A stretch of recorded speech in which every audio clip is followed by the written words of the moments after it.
Why do we carry this persistent, undeniable narrative, stretching across millennia and continents, that the foundation of human civilization was laid not by men, but by visitors? It is a question that hovers silently in the peripheral vision of history, often dismissed as mere myth or allegory, yet it remains perhaps the most profound commonality shared by the oldest cultures on Earth. We are not speaking of isolated, colorful folktales, but rather deeply embedded, foundational theological and cosmological structures that universally claim the genesis of knowledge, agriculture, astronomy, and even kingship, originated not on the dusty plains of our nascent world, but descended from the impossible, indifferent vacuum of the sky.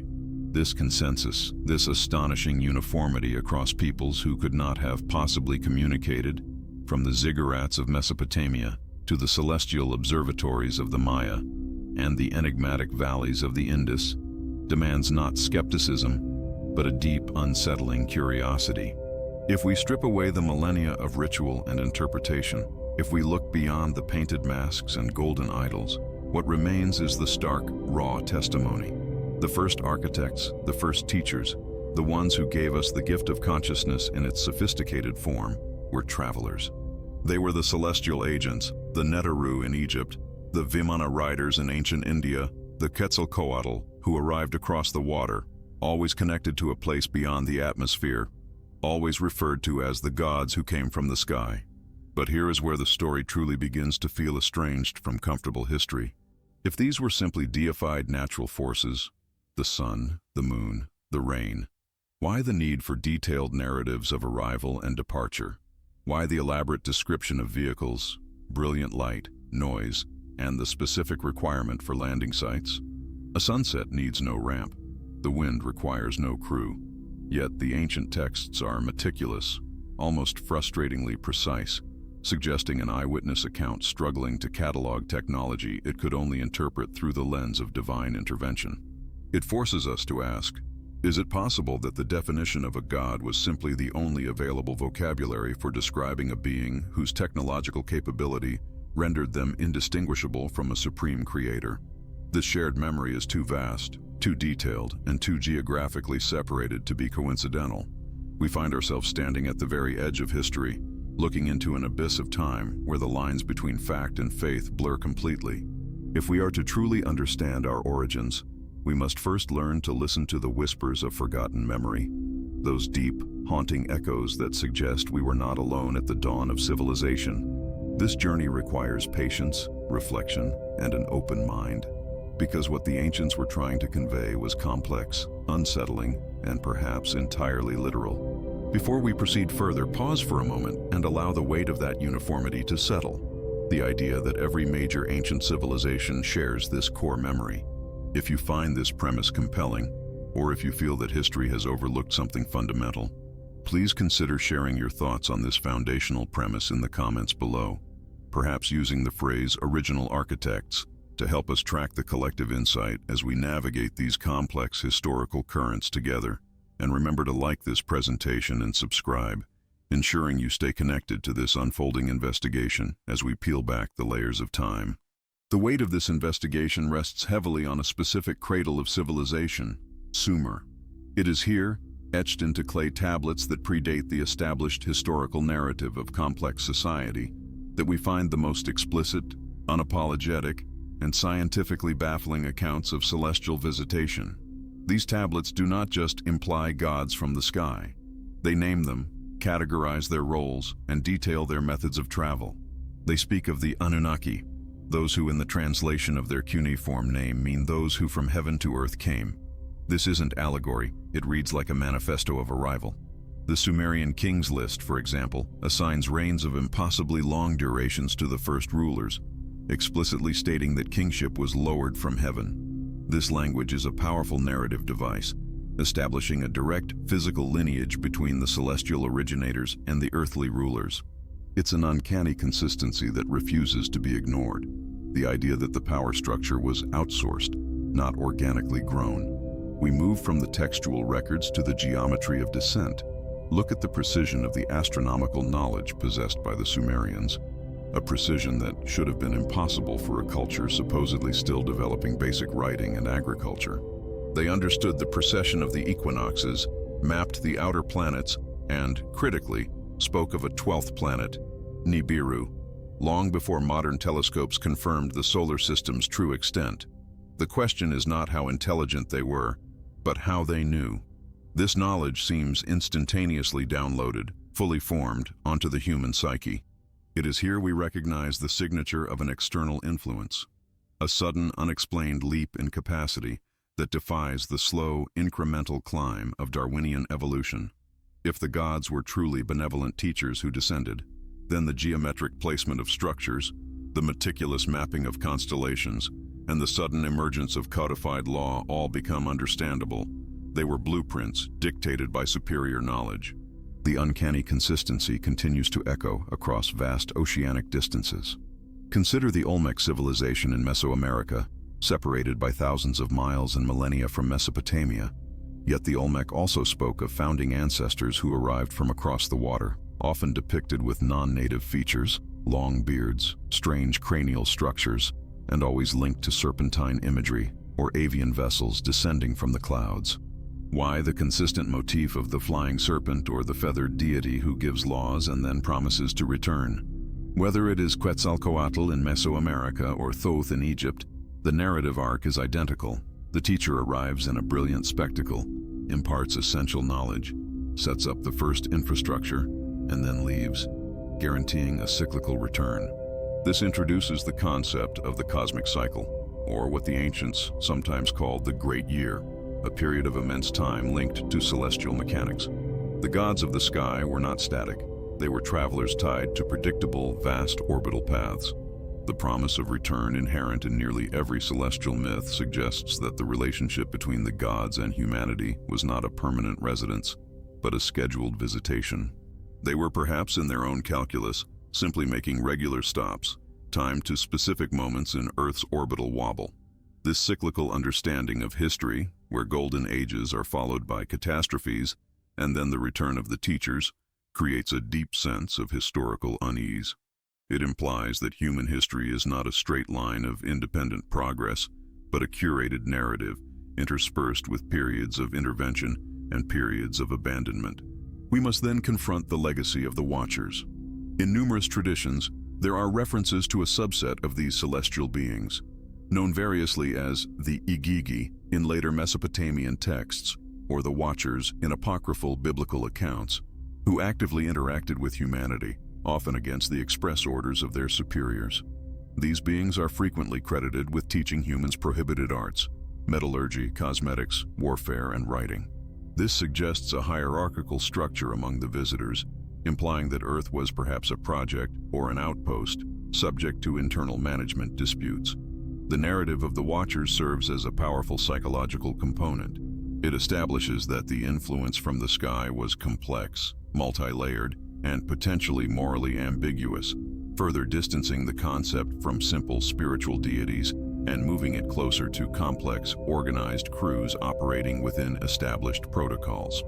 These visitors, if we take the accounts literally, acted as the architects of the First Age. Why the sudden global explosion of megalithic construction, precise astronomy, and complex legal systems shortly after the supposed arrival of these sky beings? It is difficult to argue that humanity developed the capacity to move multi-ton stone blocks, align monuments to stellar events centuries away, and create complex drainage systems simultaneously and independently across the globe. Instead, the evidence points toward a single source of applied technology, a fundamental data transfer that allowed multiple emerging cultures to bypass thousands of years of typical developmental struggle. Were these the remnants of a previous forgotten terrestrial civilization, or truly the influence of beings from the outside? The ubiquity of the highly polished, mathematically complex artifacts, often defying the supposed capabilities of the era, suggests that the technical assistance was real, leaving us with an archaeological record that often feels conspicuously out of place, signaling a lost heritage. The narrative itself, repeated through hymns, carvings, and oral traditions, may function as a signal in the silence, a deliberate mnemonic device left behind for future generations. If the gods truly planned to return on a specific schedule, how would they ensure that a civilization prone to warfare and natural disaster would remember the necessary context for their arrival? They encoded the story into the stones, the stars, and the deepest religious impulses of humanity. The myths, therefore, are not simply stories. They are time capsules, meticulously designed to preserve information across vast spans of cultural amnesia. This perspective transforms the study of ancient mythology from religious anthropology into an act of decoding a planetary message left by beings who mastered long-term communication. This leads us to the calculus of abandonment. If these beings were so powerful, so knowledgeable, and arguably responsible for gifting us our modern consciousness, why did they leave? The myths consistently suggest either a specific mission completed, an external disaster elsewhere demanding their return, or, most frequently, a decision that humanity had reached a critical stage and needed to progress independently or perhaps regress into manageable chaos. This abandonment creates a profound tension in the ancient worldview, the longing for the return of the founders. The temples and pyramids often functioned less as places of worship and more as beacons, markers designed to welcome or guide those who promised to return. And so, we arrive at the inevitable question that transitions us into the deeper investigation of the ancient record. If the foundational myth of civilization is predicated on literal extraterrestrial intervention, what specific evidence remains, hidden in plain sight within the historical and geological record, that can corroborate these accounts of shining chariots, flying vessels, and beings of impossible wisdom? The next step is not to interpret the myths, but to decode the tablets themselves, examining the original Sumerian descriptions of technology and biology that ancient scribes desperately tried to capture. We must look beyond the gods and search for the pilots. If this discussion has sparked a realization or deepened your curiosity about the true nature of the gods from the sky, please ensure you are subscribed to the channel. Hit the like button to signal your engagement. And for those who have stayed through this foundation setting, comment the phrase "Sky Watchers" below. It helps us understand who is truly committed to the deepest parts of this investigation. The next part of our journey will delve into the astonishingly clinical descriptions of these arrivals, dissecting the Sumerian and Egyptian records for physical, rather than purely theological, evidence. Join us then, as we begin to decode what the ancients truly saw. Where does the boundary between religious faith and historical record truly lie? If a story is repeated, with uncanny fidelity, across oceans and continents separated by insurmountable prehistoric barriers, is it still mere folklore? Or does it become a synchronized echo of an event too immense to have been forgotten? We must consider the profound weight of this global tapestry of remembrance. It is one thing for isolated cultures to independently invent the concept of powerful celestial beings. It is quite another for them to describe those beings not merely as abstract spirits, but as physical entities who arrived in specific vehicles, demanding specific resources, and imparting specific knowledge that fundamentally accelerated human civilization beyond its predicted evolutionary pace. The overwhelming consistency is the signal we can no longer ignore. We are not talking about a shared human dream or psychological archetype, because the details are far too technical, far too localized in their technical requirements, yet simultaneously universal in their origin point: the sky. Imagine filtering the noise of millennia, the distortion of language, the overlay of priests and poets who naturally sought to elevate and spiritualize what was originally a terrifying physical encounter. Strip away the ornate vestments, the glittering halos, the ethereal glow, and what remains is a core narrative of arrival, instruction, temporary rule, and eventual, scheduled departure. This is where the curiosity deepens into genuine strangeness. Why did the Sumerians, the Mayans, the Dogon, and the ancient Hindu scribes all fixate on precise stellar coordinates and astronomical cycles that far exceeded the immediate navigational or agricultural needs of their respective eras? It is almost as if the primary purpose of their religious foundation was not worship, but observation, a commitment to recognizing a sign, a marker, a celestial schedule known only to the passengers of the sky, whose return was not hoped for, but mathematically anticipated. If this idea, that our myths are the most durable form of non-linear history, resonates within you, I invite you to pause for a moment and consider the sheer magnitude of what this implies. Reflect on which ancient texts you believe hold the purest, least contaminated version of this cosmic heritage. Share your deepest reflection on this point in the comments below, allowing us to collaboratively trace this unsettling path backward. Your attention to these detailed patterns is crucial, because to truly understand why the gods came from the sky, we must first recognize the fundamental shift in perspective required. We must move from thinking of ourselves as creatures who evolved beneath the stars to creatures who were perhaps engineered by them. If you find value in this investigation, remember to subscribe and like the video, helping this signal reach others who are ready to explore the forbidden corridors of history. The accounts grow even more perplexing when we move beyond the origin and focus on the method of descent.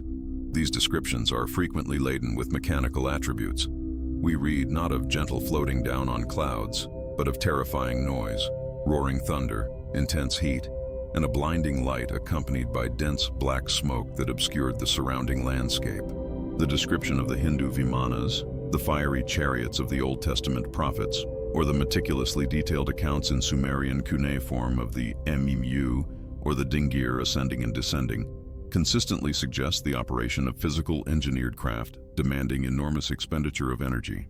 The language used, a metallic sheen, a great rush of wind, the ground shaking beneath them, is the language of witnesses describing physics and technology they could not categorize, and thus could only classify as divine power. This is the first profound recognition, the distinction between the gods who lived in the spiritual heavens and the gods who needed a landing pad. This technical necessity introduces the profound question of the observers, those figures who, according to countless traditions, monitored humanity across vast spans of time. They did not just visit, they established cycles of return. Why? If they were truly omnipotent beings, why the temporary stay? This leads us to the heart of the enigma, the ancient obsession with cycles, astronomical alignments, and the grand processional markers. The idea of the Anunnaki, often translated as those who from heaven to earth came, is not just a mythological name, it is an occupational title. Their presence, recorded in the oldest written documents found, was tied explicitly to the need for specific raw materials, often gold, and the establishment of an agricultural and social structure that required precise calendrical understanding. This suggests a schedule governed by necessity, not by whim. Their return was mathematically determined, intrinsically linked to the great celestial clock that we, modern humans, have only recently begun to fully decode. The ancient chroniclers were not predicting the end of the world. They were recording an itinerary. It is in the sudden, inexplicable sophistication of early civilization that the evidence of this external tutelage becomes most compelling. Consider Sumer, which emerged from the Neolithic shadows not gradually, but almost instantaneously, around 4000 BC. They possessed sophisticated writing, cuneiform, complex centralized governance, hydraulic engineering, standardized units of measure, astronomy, and advanced mathematics, including a sexagesimal system, base 60, far superior for complex calculations than the systems used for millennia after. There is no archaeological record of the slow evolutionary steps that should precede such complex social organization. It is as if they received a complete operating system, preloaded with advanced applications. The logical gap, the missing evolutionary history, is where the sky god narrative finds its foothold. Did these observers provide the blueprints for civilization, acting as impatient teachers, speeding up a process that would otherwise take millennia? If these beings were technical masters, their legacy would be imprinted not just in stone, but in the systems themselves. We find this imprint in the sudden shift from simple farming to complex irrigation networks capable of sustaining millions. This transfer of knowledge was not accidental. It was deliberate, documented in texts that describe the gifts bestowed upon humanity. The very act of writing, the ability to codify and transmit complex data across generations, is often attributed to a single figure in various pantheons: Thoth in Egypt, Ningishzida, Enki, and Sumer, always identified as a master of arts, science, and the hidden knowledge of the cycles. And why the persistent focus on the long view? Why did cultures expend monumental resources tracking astronomical data? like the precise alignment required for the Great Pyramids or the movements recorded by the Mayans that offered no immediate return on investment. Perhaps the myths themselves are navigational beacons, subtle signals embedded in the deep memory of the species, designed to be rediscovered when our technology allowed us to look up again and recognize the patterns that were once dictated to our ancestors. The concept of the forgotten language begins to emerge, a language of symbols and numbers left behind by beings whose perception of time dwarfed our own ephemeral existence. They planned not for decades, but for cycles of thousands of years, anticipating a time when the students, us, might finally comprehend the original lessons. This knowledge, even if heavily spiritualized over time, places an immense psychological burden on humanity. If we accept that our foundational myths detail external intervention, we must accept the possibility that humanity is not the ultimate architect of its own destiny, but perhaps a derivative species, a project initiated, guided, and periodically inspected by those we elevated to deity status, the sons of the sky. This recognition is profoundly unsettling, forcing us to reevaluate every historical certainty and look at the ancient tablets not as quaint devotional literature, but as forensic evidence. We must now turn our investigative focus directly to the cradle of civilization, Mesopotamia, and delve into the specific cuneiform tablets. These are not merely stories. They are detailed labor reports, administrative records, and political histories that happen to include, almost as a matter of fact, the presence of these extraterrestrial mentors. We need to dissect the actual claims regarding their identity, their mission, and their explicit promise of return, which forms the deepest layer of historical anxiety woven into the fabric of human belief. The next step requires us to read what they wrote, not what we think they meant. If you have stayed with us through this deep dive into the psychological and structural evidence, you are one of the few who understands the gravity of this investigation. If you feel that these whispers of ancient history are echoing a truth long suppressed, please consider subscribing to the channel. Hitting the like button signals to the algorithms that this journey of discovery is important and helps us reach others who are ready to question the established narrative. If you are following this trail of clues, I invite you to comment below with the phrase, "The Observer's Schedule." Let the community know you are tracking the long-term patterns. In the next part, we will confront the most controversial texts head-on, focusing on the specific textual evidence of a project that began long before recorded history, and which, according to the ancients, is not yet complete. Be sure to watch the next video on screen to continue this critical investigation. What if the most profound error in our historical interpretation is not about what the ancients saw, but how they described the interaction? We accept readily that they saw extraordinary things in the sky, phenomena we now categorize as divine or mythological. But when the Sumerians, the Egyptians, or the Olmecs spoke of visitors who descended in fiery chariots, imparting knowledge that allowed civilization to seemingly leapfrog millennia of development, were they engaging in metaphor, or were they providing precise, albeit archaic, technical reports? The unsettling question remains, why is the baseline of civilization across disparate geographies marked not by slow evolutionary discovery, but by the sudden, massive imposition of complex systems? We find a unified standard in mathematics, astronomy, and advanced engineering, a standardization that should not exist without global communication channels. Consider the strange compulsion in these early cultures to align massive stone structures, pyramids, ziggurats, megaliths, not merely with the cardinal directions, but with highly specific, technically demanding astronomical markers tied to orbital mechanics.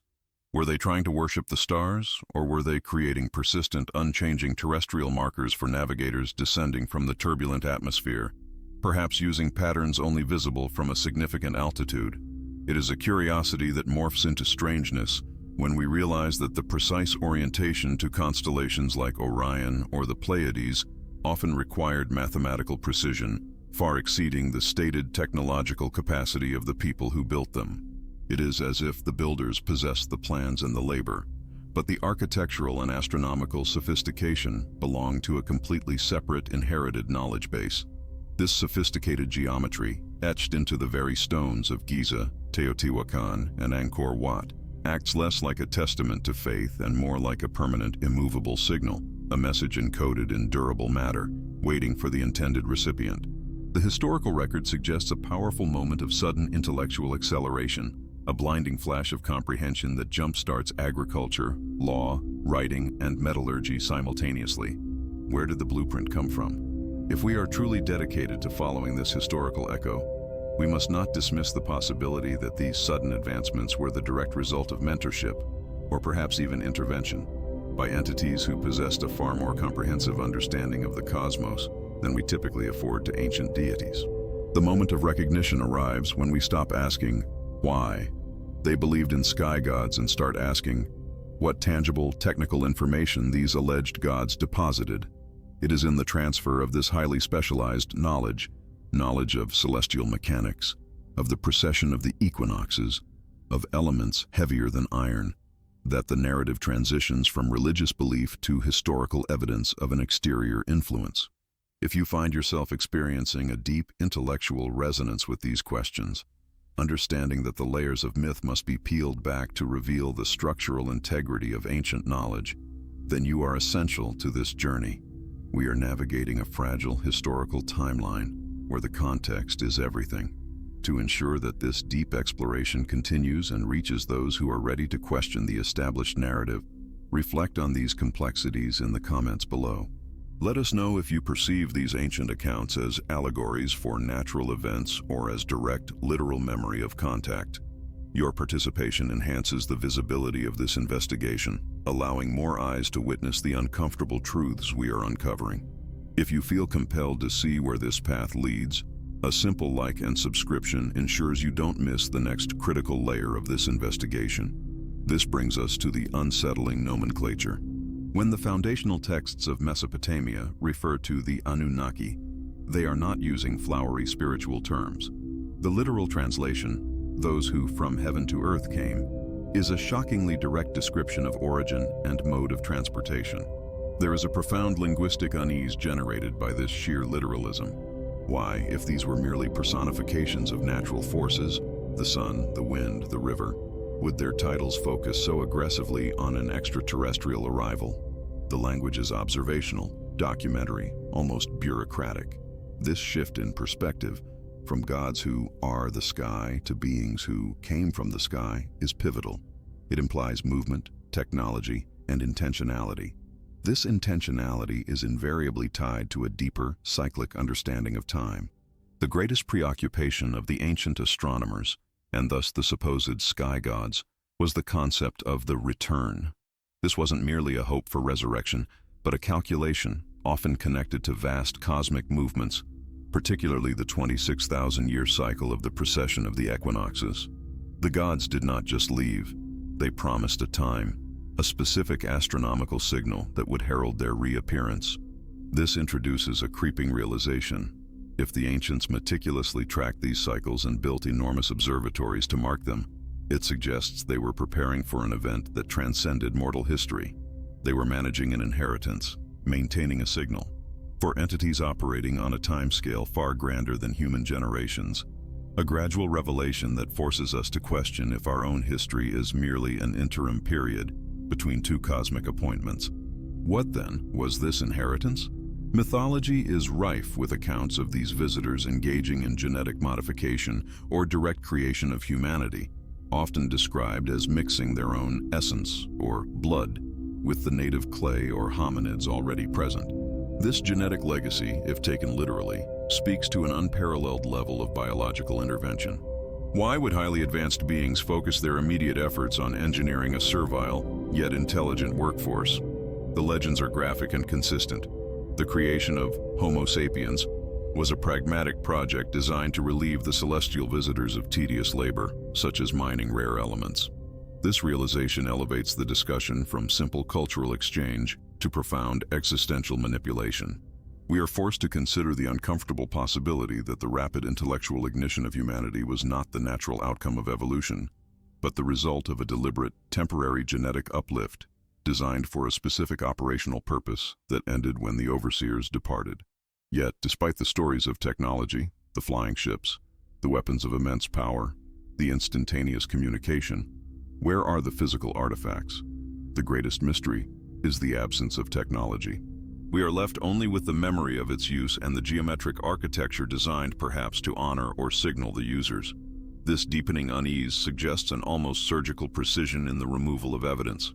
If these visitors utilized advanced technology, they left behind only the knowledge, the architectural footprint, and the biological legacy, but none of the machinery itself. It is as if a profound operational security protocol was enacted, ensuring that the remaining fledgling civilization could not replicate the technology prematurely. This leaves us with a compelling gap, forcing us to rely solely on the oral and inscribed testimonies of the ancient world. Perhaps the key is to adjust our perception of the ancient relationship. We default to viewing the ancients as devoted worshippers. What if they were simply long-term subjects under observation? The gods might have been sophisticated observers, tasked with monitoring the development of their creation, a planetary experiment. Many texts refer to these beings as watchers or guardians, titles that emphasize surveillance and oversight rather than purely spiritual leadership. The structures, the codes of law, the astronomical calendars, all were installed to maintain order and track development, ensuring the experiment proceeded according to the parameters set by the absent high authority. The ultimate aim of the ancient chroniclers, therefore, was not merely to record history, but to pass down a warning, the forgotten signal. They understood that the great cycles would eventually bring the observers back, possibly to evaluate the success or failure of the experiment. The catastrophic narratives, the floods, the fires, the destruction of preceding world eras, the lost civilizations, are consistently tied to times when the gods were either actively present in conflict or deliberately absent during a critical cycle shift. The signal they desperately tried to preserve was a code of conduct, a behavioral metric, perhaps intended for those future generations who would face the inevitable echo of the return. If you have stayed with us through this complex layering of history and myth, recognizing that the past is far stranger and more interconnected than we are taught, then you are truly part of a small group of deep thinkers. Our investigation is far from over. This is exactly the kind of critical reflection that we need to share. Please take a moment now to hit the like button, signifying your dedication to uncovering these hidden truths. If you haven't already, subscribe to the channel. We are building a library of forgotten wisdom, and you belong here.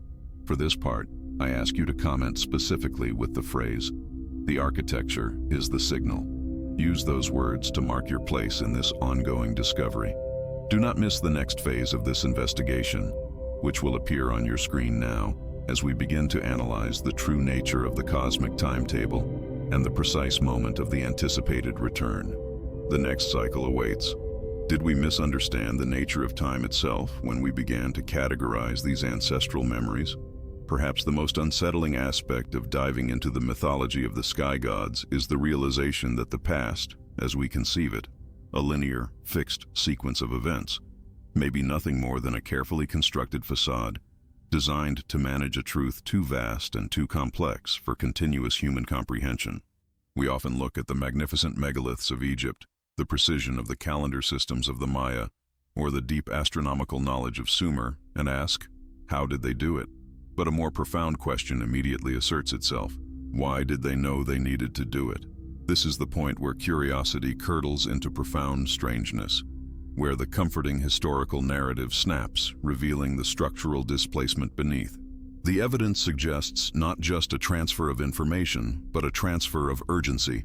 The ancient world appears obsessed, almost traumatized, by the imperative to record celestial cycles, to track distant star movements, and to build massive stone markers that functioned less like temples for worship and more like complex timekeeping instruments designed for someone who might arrive only once every few millennia. This suggests an understanding of cosmic mechanics that should have been utterly impossible for people still grinding grain with rudimentary tools. It is here we encounter the faint but persistent echo of lost technology, not necessarily the sleek, futuristic hardware of science fiction, but rather the technology of superior knowledge applied instantly and globally, like seeds scattered across fertile ground by an unseen hand. It is the signature of efficiency, precision, and a profound disinterest in the slow, agonizing process of human trial and error. This sophisticated architectural and cosmological compulsion leads us directly to the unsettling recognition of the observers. across disparate cultures, from the Vedic texts speaking of the Vaimanas and the Ashvins, to the Judeo-Christian accounts of the Watchers, the Iran, and the Sumerian narratives detailing the supervisory role of the Anunnaki, we find the relentless suggestion of a non-human agency dedicated not to teaching, but to monitoring. Their presence wasn't merely educational, it was proprietary. The stories imply that humanity was less a partner in discovery and more a protected, potentially volatile resource, managed from a distance. These observers left behind more than just ruins. They left psychological imprints, a shared global memory of a golden age achieved not through slow evolution, but through rapid, targeted intervention, a period where gods walked the earth and instantly solved the problems of agriculture, governance, and metallurgy. And what did these beings seek in exchange for this accelerated civilization? The ubiquitous demand for a single element, gold. This demand, repeated obsessively in the cuneiform tablets, is profoundly out of place in a mythological context dominated by spiritual transcendence. It drags the narrative down to a material level, grounding the sky visitors in a physical reality that demands resources. If the Anunnaki, or their counterparts, were purely celestial spirits, why the tedious, dangerous labor of deep earth mining? This materialistic requirement lends weight to the hypothesis that their motivations were strictly pragmatic, related to atmospheric protection, planetary management, or perhaps fuel for colossal journeys across interstellar distances. It elevates the initial strangeness into a deep, unnerving recognition. These were not necessarily divine creators. They might have been specialized engineers and laborers on a mission. If this narrative resonates with your own inner sense that historical understanding is incomplete, and if the intricate web of ancient testimony compels you to look deeper into the mechanisms of reality, then I invite you to slow down. Reflect on the sheer magnitude of what we are examining. If you find value in this investigation, take a moment to engage with the material. Share your thoughts below on the concept of proprietary monitoring. Do you see evidence of this in history? Your engagement helps us unlock these deeper layers of forgotten history, supporting the continuation of this long, dedicated exploration into the most profound questions of our past. Please consider liking this video and subscribing as we journey further into the shadows where history ends and mythology begins. This recognition leads inevitably to the concept of the cycle of return and waiting. If these celestial visitors arrived for specific physical reasons, dictated by orbital mechanics, then their departure was not a spiritual ascension, but a timed withdrawal. The texts are riddled not with farewells, but with promises of recurrence. They taught humanity the mathematics of the cosmos, because it was crucial for us to know when to expect them back. This is the origin of the deep, almost existential unease surrounding the ancient calendars, the long count, the precession of the equinoxes, the Shar cycle described in Sumer, all systems designed to mark the immense span of time between the arrival and the inevitable reappearance of the visitors. It shifts our perspective from looking backward at history to looking forward at prophecy, turning the past into a blueprint for the future. The ruins are not just relics, they are waiting rooms. But why the massive memory lapse? Why did the precise technological descriptions of flying machines and intergalactic beings devolve into stylized metaphorical myths about dragons, angels, and chariots of fire? This raises the chilling concept of the architects of human forgetfulness. Was the degradation of knowledge accidental, eroded by millennia of conflict and flood, or was it a deliberately implemented control mechanism? Some accounts suggest a catastrophic event, perhaps the Great Flood, forced a hard reset on the burgeoning human civilization that had become too knowledgeable, too independent, or perhaps too rebellious. The subsequent re-establishment of civilization by the remaining gods could have involved a systematic redaction of history, leaving only the sanitized, metaphorical stories that ensured obedience and reverence, but contained no dangerous operational secrets. The shift from fact to faith, from engineering to enchantment, may have been the ultimate act of planetary management. To peer behind this veil of forgetfulness, we must return to the primary source, the code within the clay. The Sumerian tablets especially possess an almost brutal honesty in their descriptions of the Anunnaki. They detail not the ethereal creation of the world by an abstract entity, but a labor dispute, genetic manipulation, and the establishment of a worker class, us. The cuneiform details their hierarchy, their specific names, their mode of transport, and their resource requirements with the meticulousness of an accounting ledger. This isn't spiritual poetry, it is geopolitical and technological record-keeping. The gradual revelation here is that the foundation of our civilization is rooted in an outsourced project. It is the stark difference between reading the divine command in Genesis and reading the technical specifications in the Enuma Elish or the Atrahasis, the latter detailing physical acts, tools, and precise interventions. This deep dive into the clay yields another unsettling thought: the forbidden inheritance. If humans were genetically engineered, combining the hominid template with the DNA of the celestial visitors, then our knowledge is not the only thing that binds us to them. Our very being is the legacy. The forbidden inheritance is the spark of higher consciousness, the ability for sudden abstract thought, the unnatural acceleration of our cranial capacity, gifts that seem to arrive abruptly in the archaeological record, contradicting the slow, steady march of Darwinian evolution. We carry the mark of the sky gods within our very biological structure, making the concept of their return not just a historical event, but a potential biological trigger. Are the traits we consider uniquely human, our relentless drive for innovation, our capacity for both profound good and profound destruction, merely the programmed characteristics of a hybrid species? This leads us to the uncanny valley of the demigods, the half-breeds, the kings, the heroes of myth, Gilgamesh, the pharaohs, the biblical Nephilim. These figures, often described as possessing unnatural strength, longevity, and wisdom, represent the unstable bridge between the visitors and the inhabitants. They were the intermediaries, the high priests, the rulers chosen because their mixed heritage granted them a level of authority and communication capability that transcended the common man. They administered the ancient world according to the dictates of the sky gods, but they also highlight the essential problem of the visitors. They were clearly not omniscient or omnipotent. They suffered, they quarreled, they died, they feared flood and destruction.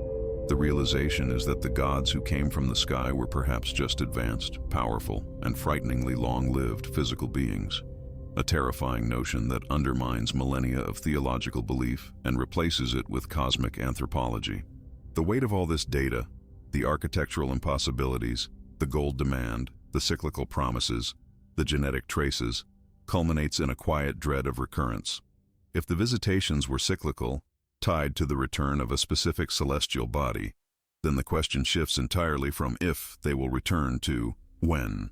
The ancient unease becomes our contemporary anxiety. Modern science, through astrophysics and deep space observation, may unknowingly be rediscovering the very cycles that terrified and organized the first civilizations. We are perhaps living in the waiting period that the Sumerians meticulously plotted, oblivious to the impending completion of the cosmic cycle. The dread is quiet because this potential truth operates beneath the surface of daily life, influencing our collective unconscious, manifesting perhaps in our persistent fascination with the unknown above us. And so, we stand at the precipice, perhaps closer to the end of the long wait than we are willing to admit, preparing for the signal. This preparation is not necessarily about building new landing strips, but about the psychic preparation, the slow reawakening of forbidden memory through the interpretation of the coded texts they left behind. When the signal comes, it will not be an invasion, but a scheduled appointment. It will be the completion of a proprietary project set in motion epochs ago. The most chilling question is whether the current iteration of humanity will be found suitable for continued management, or if the architects of forgetfulness will be forced to administer another hard reset. This quiet, hypnotic exploration of our ancient past has brought us to the edge of an imminent future, demanding that we synthesize these fragmented historical truths before the next cycle begins, a cycle promised by the very gods who descended from the heavens. If you have navigated this dense, continuous examination and arrived at this precise moment, you are now a full participant in this deep investigation. The knowledge is challenging and the implications are vast. To ensure you don't miss the continuation of this unfolding narrative, parts 5 through 8, I urge you to hit the subscribe button and like this video now. Please leave a comment below with the phrase, "The cycle is completing," so we know exactly who is tracking this profound journey alongside us. Continue your exploration immediately by clicking on the next video appearing on your screen. where we will examine the physical evidence of impact sites and the mythological maps left behind by the sky gods. What if the deepest historical truth is not that we simply misinterpreted natural phenomena, but that we failed to comprehend the sheer complexity of the data we were left with? This is where the inquiry into gods who descended from the sky ceases to be a study of simple mythology and becomes an exploration of radical inherited astrophysics. We have spent countless hours tracing the symbolic meaning of winged discs and fiery chariots, yet perhaps the most crucial information was not encoded in the poetry of the myths, but in the sterile, mathematical precision embedded within the foundations of the earliest known cultures. Consider the Sumerians, who, seemingly out of nowhere, possessed sophisticated calendrical systems that tracked cycles far exceeding the lifespan of their own civilization. They spoke not just of the sun and moon, or even the visible planets of our solar system, but they charted the movements of bodies whose existence was only confirmed by modern astronomy millennia later. How can a civilization emerging from the prehistoric darkness suddenly articulate the precession of the equinoxes, an astronomical wobble requiring thousands of years of continuous, precise observation to measure accurately? It creates an echo of absence, the clear sound of knowledge being dictated, not discovered. The strangeness intensifies when we focus on the fundamental unit of time used by these primary cultures in relation to their celestial visitors. The stories repeatedly point toward a massive, recurring period. In the texts, in the astronomical tables, and subtly in the organization of their calendars, there is the ghost of a long cycle, one that seems utterly disproportionate to human experience. The 3,600-year orbit, often associated directly with the Anunnaki and their world, Nibiru. If this number is merely allegorical, why is it so consistently tied to events of catastrophic intervention, periods of great instruction, and, most disturbingly, times of promised return? This is the weight of inherited knowledge that presses upon our modern understanding. It suggests that the gods operated not on a human timeline, but on a cosmic one, their interaction with Earth being punctuated and predictable, governed by the inexorable calculus of their own orbital path. To recognize this pattern is to feel the first shiver of true intellectual disquiet. We are forced to ask, if the ancient world knew of this 3,600-year cycle, a period necessary to align their homeworld with ours for travel or influence, then every subsequent culture that inherited this lore, from the Egyptians to the Maya, was operating under the shadow of a cosmic clock counting down to an inevitable pre-scheduled rendezvous. This transforms the veneration of the sky gods from religious worship into something far more pragmatic, a continuous state of preparation spanning millennia. If these patterns, embedded in stone and clay tablets across continents, reflect a real cyclical interaction, then the consequences for our current reality are immense. We are not just debating historical footnotes, we are uncovering a framework for understanding who we are and, perhaps more importantly, what we are waiting for. This understanding requires a deep commitment, a willingness to follow the thread of evidence wherever it leads, however uncomfortable the conclusion. If you are finding yourself unsettled by this realization, feeling the ground shift beneath the accepted historical narrative, then this journey is for you. Take a moment to internalize the sheer scope of this timeline and consider leaving a quiet thought in the comments, a reflection on the idea of the long cycle, so we know you are journeying with us through this dense terrain. The next unsettling realization stems from the great forgetting. Why, if this knowledge was so critical, did it devolve into superstition? The answer may lie not in human ignorance, but in intentional obfuscation or the trauma of previous cycles. When a powerful technological entity withdraws, leaving behind vast architectural marvels and advanced knowledge, the subsequent generations, unable to maintain or fully comprehend the systems, can only resort to worship.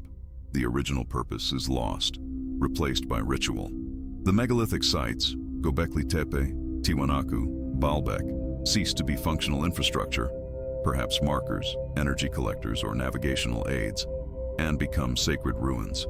They become monuments to a time when humans walked alongside the architects, structures too complex, too perfect, to have been built by the subsequent impoverished generations. They stand as blueprints of the observers, massive, indelible signals etched into the planet, perhaps not for us, but for a future, returning presence. This brings us to the psychological mirror. We resist the idea that these ancient sites were built with external assistance because it challenges our core narrative of linear human progress. To accept the possibility of extraterrestrial intervention thousands of years ago is to accept that we are not the authors of our own complete destiny. We are, in a very real sense, the inheritors of a prior intelligence. The stories of the gods coming from the sky, therefore, are not just origin myths. They are the earliest records of a forced technological transfer. And what of the material evidence of the architects? We must look beyond the written word and examine the stones themselves. Take the colossal, perfectly fitted blocks at Pumapunku, or the staggering weight of the stones in the foundation of the Temple of Jupiter at Baalbek. Modern engineering struggles to replicate the handling and precision achieved in these locations, often utilizing materials that seem to defy the chronological timeline assigned to their builders. If the gods were advanced biological entities, they did not necessarily need anti-gravity beams, but they certainly possessed mastery over material science and energy application that made the moving of mountains a trivial exercise. These structures are silent witnesses, physical data points confirming that a non-indigenous, highly capable force was present, modifying the Earth's surface in preparation for something grander than simple human settlement. They are not random temples. They are components of a terrestrial system. This leads directly into the idea of the call and the signal. If the gods operated cyclically, is it possible that these vast, ancient constructions, pyramids aligned to specific astronomical constellations, underground cities built to survive global catastrophes, are not just monuments, but transceivers, dormant technology waiting to be activated by a specific cosmic alignment? Are these sites waiting for the return, acting as beacons to guide the long-absent intelligence back to their established terrestrial outpost? The mythology is clear. The divine presence promised to return when the stars aligned or when certain cosmic epochs concluded.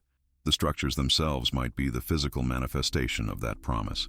The intervention was not merely technological, it was organizational. The myths uniformly describe the lineage of the first kings. The celestial visitors did not simply drop off technology and leave. They established order.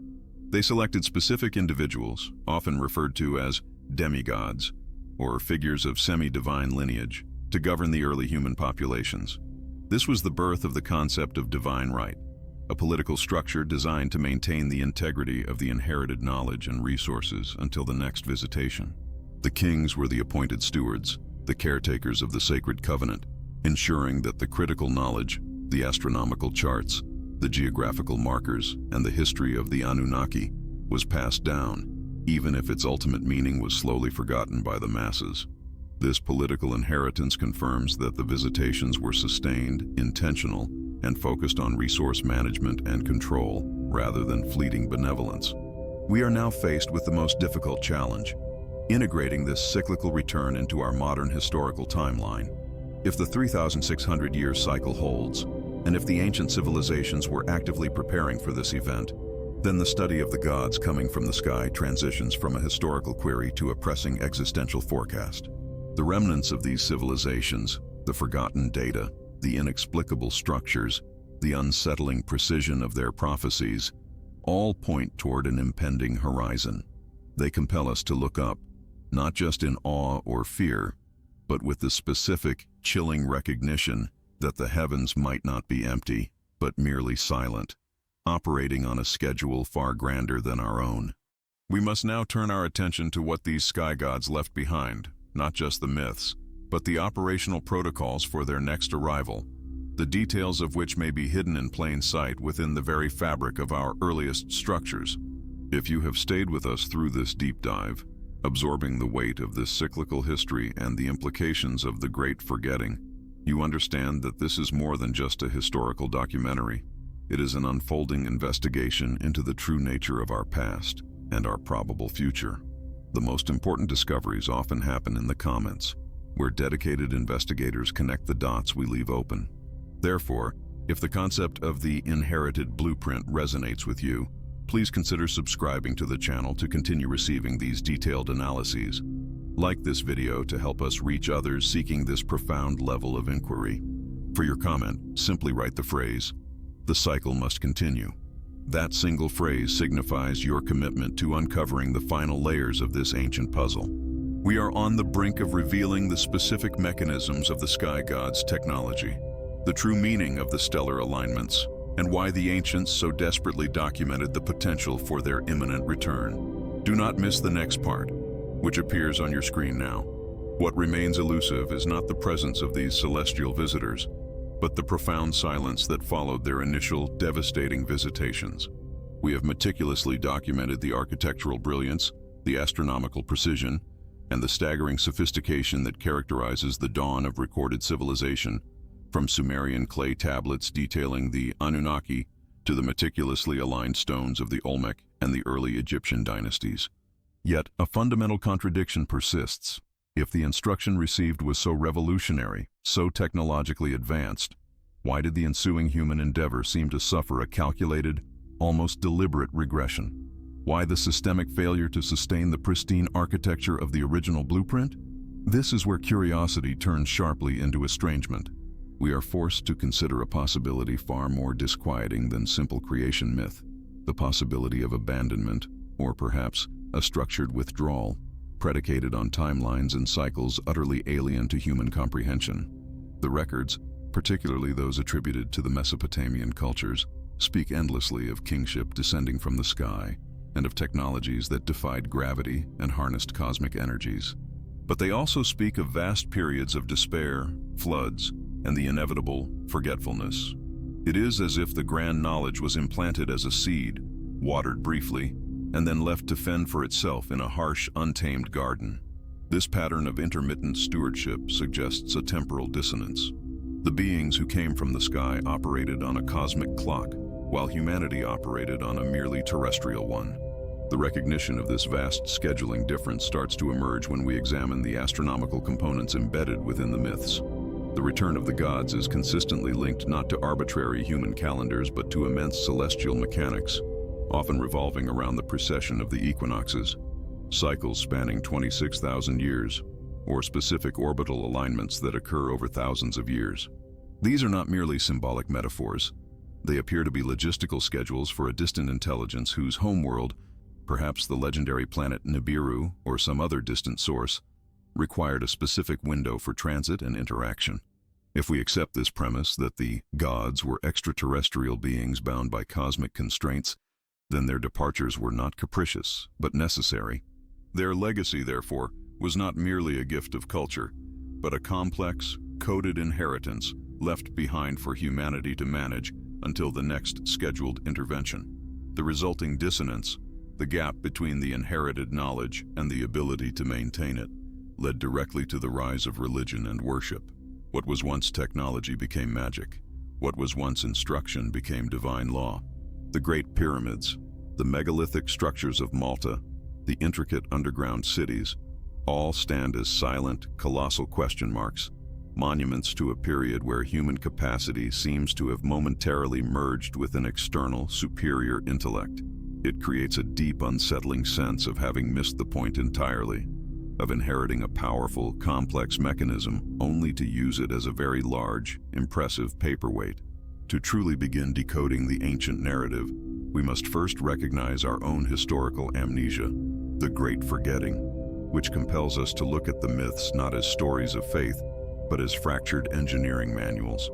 This recognition of structured, cyclical visits introduces the truly unsettling reality of the observer class. Ancient texts often refer to beings who lingered long after the main contingent departed: the Watchers, the Agigi, the figures who maintained vigilance and acted as go-betweens. If the original sky visitors were the architects, these Watchers were the supervisors, monitoring humanity's progression, ensuring the fundamental biological and intellectual legacy remained intact. It is here that we must pause and reflect deeply on the implications of being the subject of such persistent, millennia-spanning observation. If the evidence we are reviewing, the sudden leap in Sumerian language, agriculture, and metallurgy, is indeed the result of targeted intervention, then every subsequent historical event, every major cultural shift, might be viewed through the lens of external management, subtle guidance steering the human experiment toward a predetermined outcome. We are navigating territories where mainstream academia fears to tread, Yet the patterns are too persistent, too globally consistent to ignore. If you find yourself captivated by these ancient whispers, pondering the true meaning of the cycles and the potential burden of our cosmic inheritance, consider subscribing and joining this ongoing investigation. By liking this video, you help us reach others who feel this same profound pull toward unlocking the secrets etched into the oldest stones of our planet. Let us move forward, scrutinizing the mechanics of this proposed cyclical return. The concept of the Anunnaki being bound by orbital periods underscores the mechanical nature of their engagement. If their home planet returns close to Earth every 3,600 years, as posited by some interpretations of the Sumerian texts, then the entire history of human civilization can be mapped against these precise, scheduled windows of influence. These aren't merely mythological timelines. They are the logistical constraints governing interstellar travel and resource management. We begin to see the purpose of the megalithic markers and the precise astronomical alignments left by the ancient builders. They may not have been constructed solely for ritual, but as signal beacons, navigational aids, or perhaps even energy conduits designed to reactivate when the celestial alignment facilitates the next stage of the visitor's approach.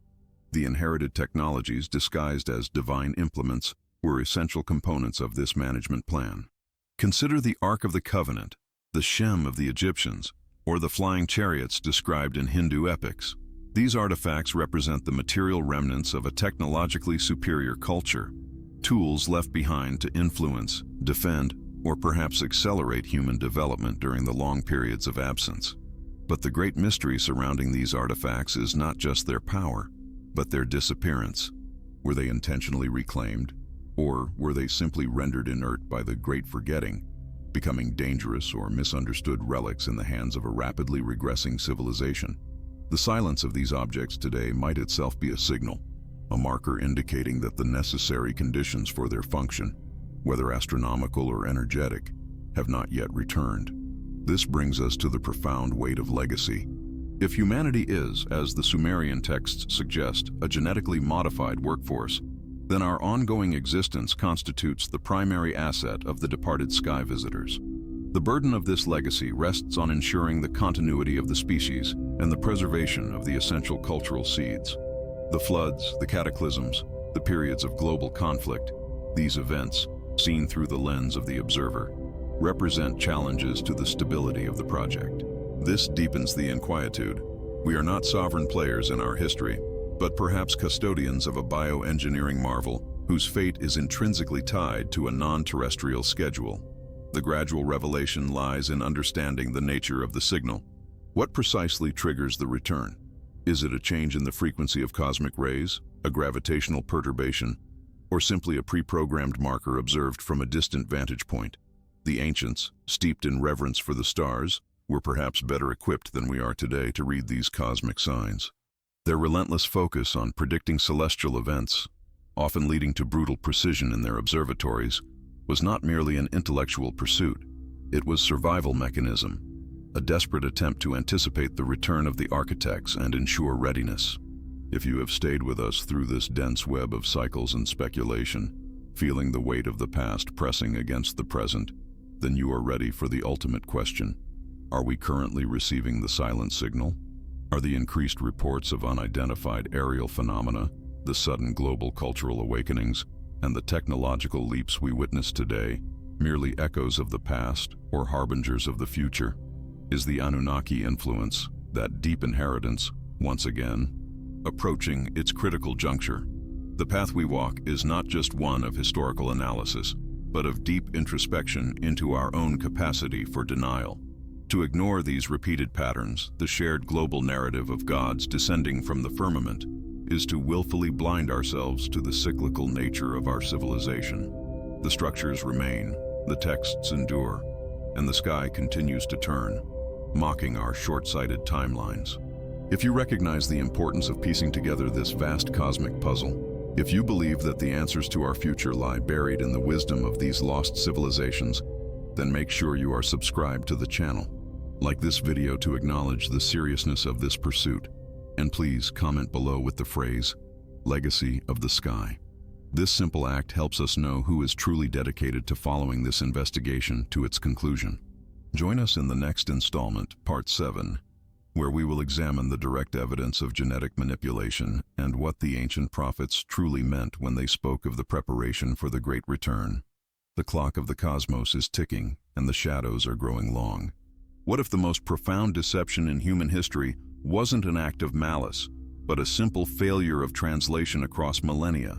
What if the narratives of deities descending from the celestial sphere, woven into the very fabric of every ancient civilization, are not metaphors for the forces of nature, but meticulously preserved eyewitness accounts of beings who arrived, utilized technology far beyond our comprehension, and then, crucially, left with the explicit promise of return?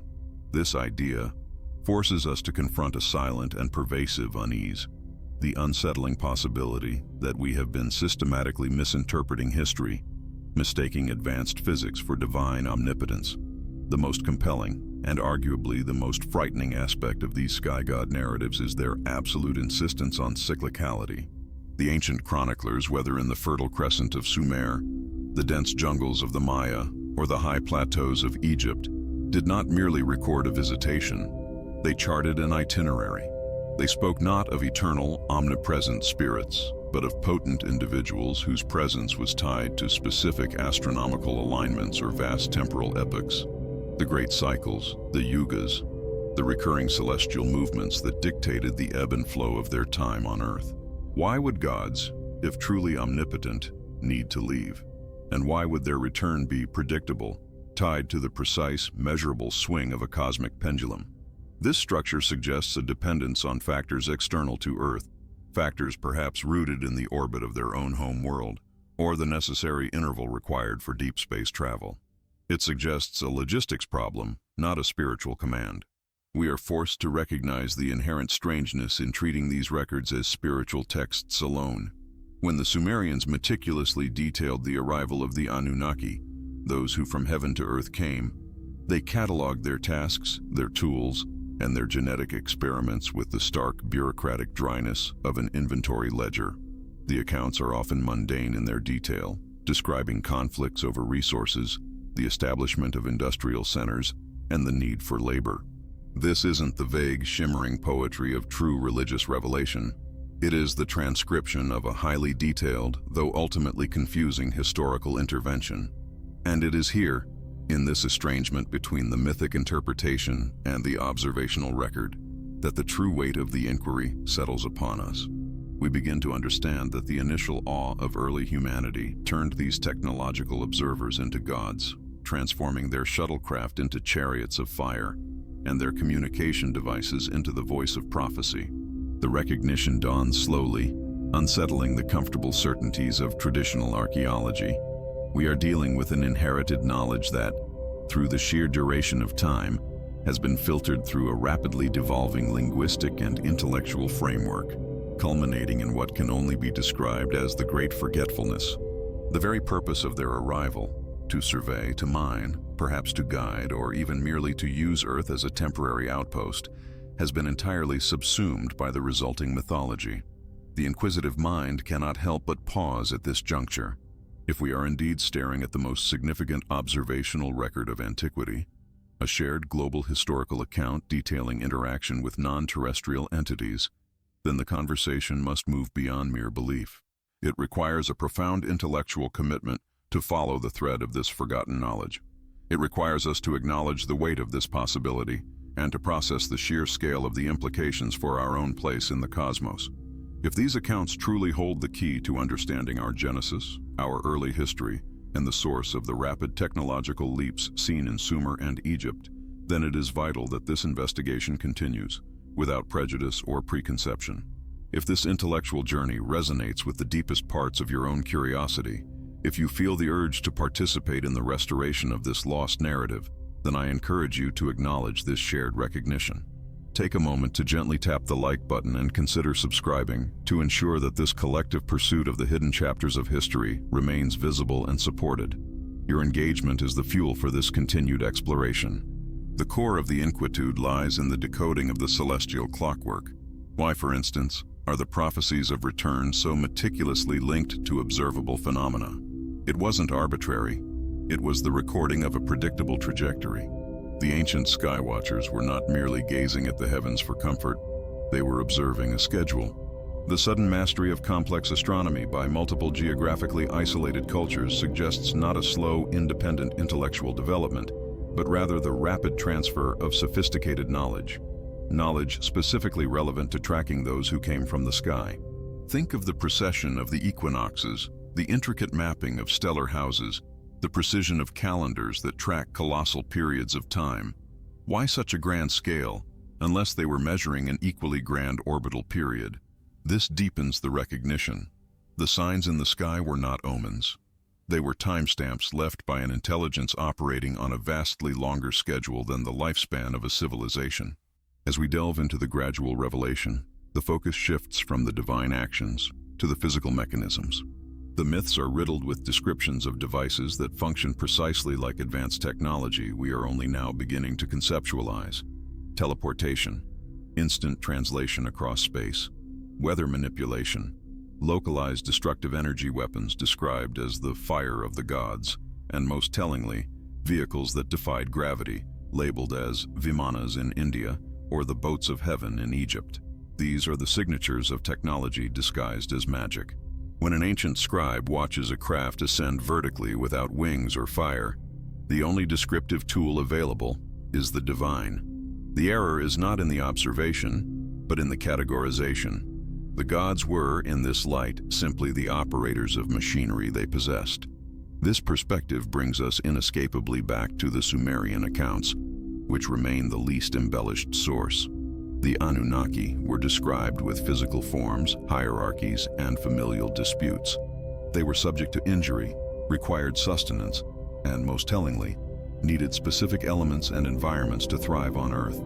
This pushes the narrative beyond the realm of ephemeral spirits and into the tangible reality of biological entities adapted to a different environment, potentially one with a higher atmospheric density or a longer solar year. The Sumerian text is the archaeological equivalent of a police report detailing the interaction, while all subsequent myths are the folk songs written about that report 1,000 years later. If we commit to the premise of these being advanced visitors, then we must confront the implication that the purpose of their initial intervention, specifically the creation of modern Homo sapiens through genetic manipulation to serve as laborers, was rooted in an existential need on their part. This is the ultimate burden of inherited knowledge, the knowledge that our existence might be contingent, designed for a specific utility that has long since been forgotten by us, but perhaps not by them. The inquietude intensifies when we consider the recurring nature of the threat or promise associated with their cycles. Why the universal theme of a coming judgment or a new golden age tied to a stellar event? It suggests that when the celestial clockwork completes its current phase, when the specified cosmic body, whether a planet, a cluster, or some other traveling entity, returns to proximity, so too might the original observers, the overseers, or perhaps their descendants. This possibility moves the narrative from purely historical investigation to a prophetic warning embedded deep within our collective subconscious. The Great Deluge stories, common across every continent, might not be solely cautionary tales about human wickedness, but a documented geological catastrophe that coincided with a periodic return or intervention by the celestial travelers, forcing them to regroup and reorganize their project on Earth. We are left asking, are the current global crises, the strange shifts in our sun and atmosphere, the increasingly frequent sightings of unexplained aerial phenomena, merely random chaos, or are they the initial indicators, the precursor tremors, that the astronomical signs they carefully documented millennia ago are approaching their zenith once again? The final intellectual hurdle, before we move to synthesize this immense body of evidence, is the question of readiness. Are we, the inheritors of this filtered, corrupted but persistent knowledge, intellectually and emotionally prepared to confront the actual, non-metaphorical truth of the gods who came from the sky? The ancient cultures adapted by turning powerful technology into magic and terrifying visitors into worshipped deities. Modern society, relying almost entirely on scientific reductionism, is prone to dismissing the entire narrative as primitive superstition. Both interpretations are inadequate. The challenge for us, for those of us tracking this dense historical matrix, is to find the neutral ground, the place where observation meets recognition, and understand the profound implications of an advanced, non-terrestrial lineage for human history.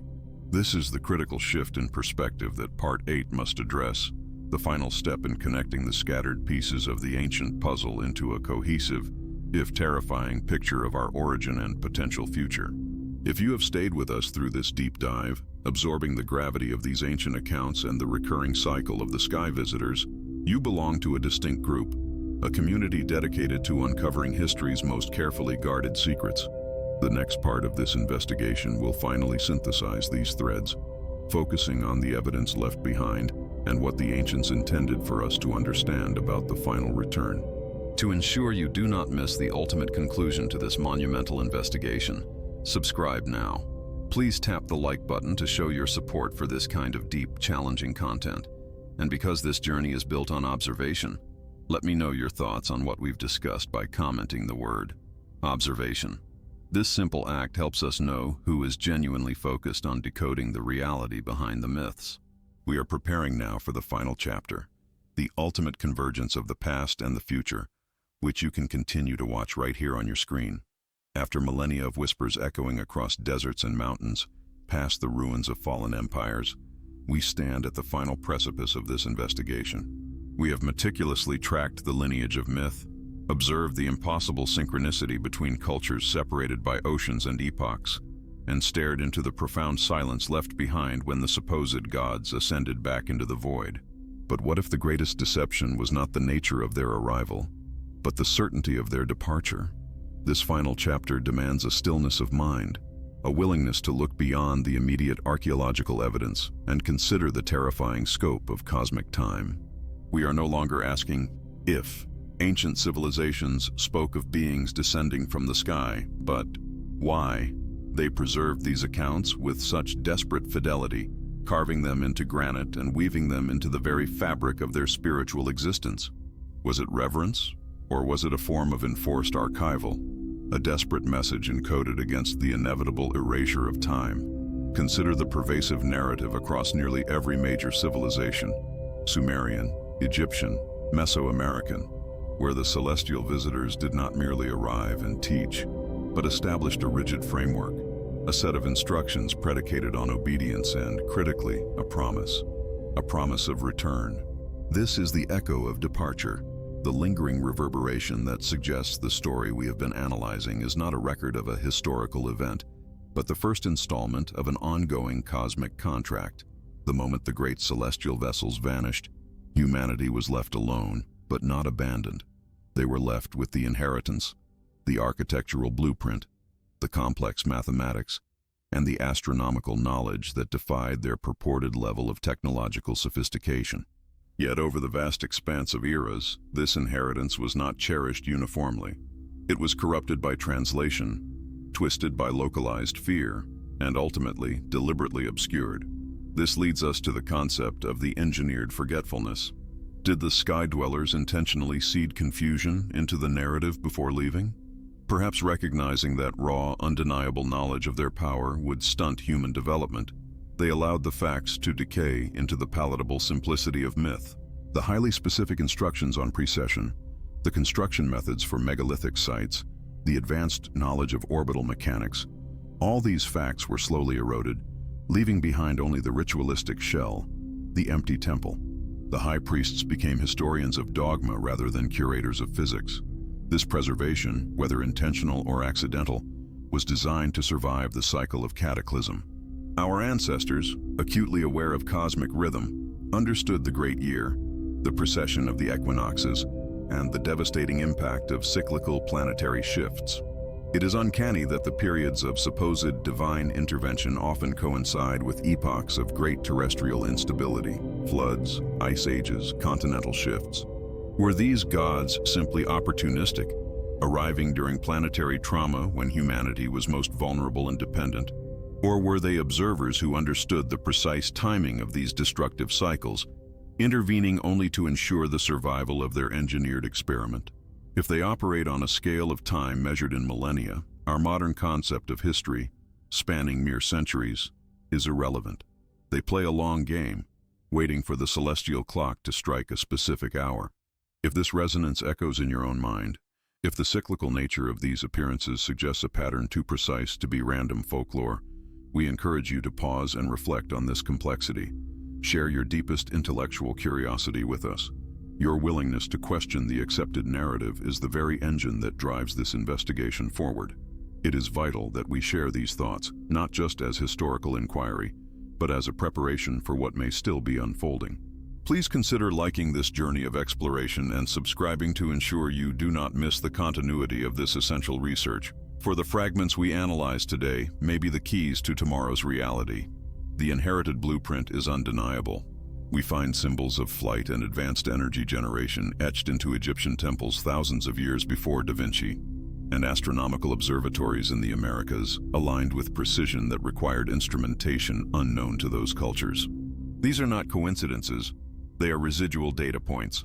They suggest that what was left behind was a seed, a technological memory implanted into the subconscious of civilization, perhaps designed to be rediscovered only when humanity achieved a certain level of intellectual maturity, approaching the very capability of their ancient instructors.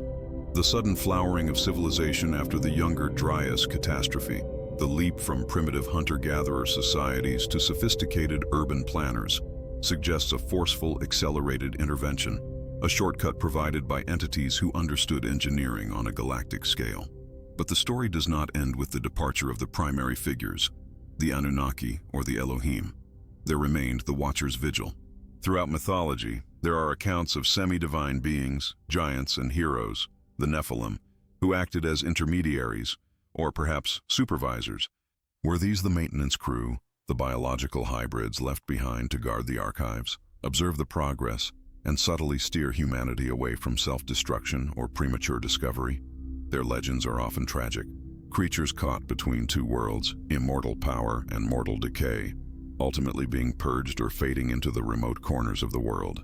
Yet their existence confirms the continuous presence of oversight, ensuring that the critical data, the myths detailing the sky god's return, remained intact. We must search for the signal in the noise.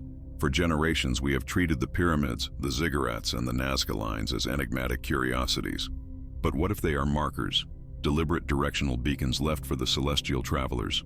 Consider the impossible geometry of the Giza Plateau, aligning precisely with stellar configurations relevant only during a specific precession cycle.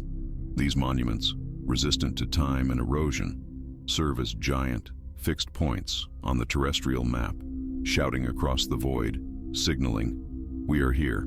The inheritance is still active. The ancient texts are replete with references to signs and portents that would herald the final phase. These signals were not meant for humanity, but for the incoming travelers, ensuring they recognize the location, the descendants, and the appropriate time for re-entry into our planetary sphere. This brings us to the final warning, the most emotionally charged element of the prophecy.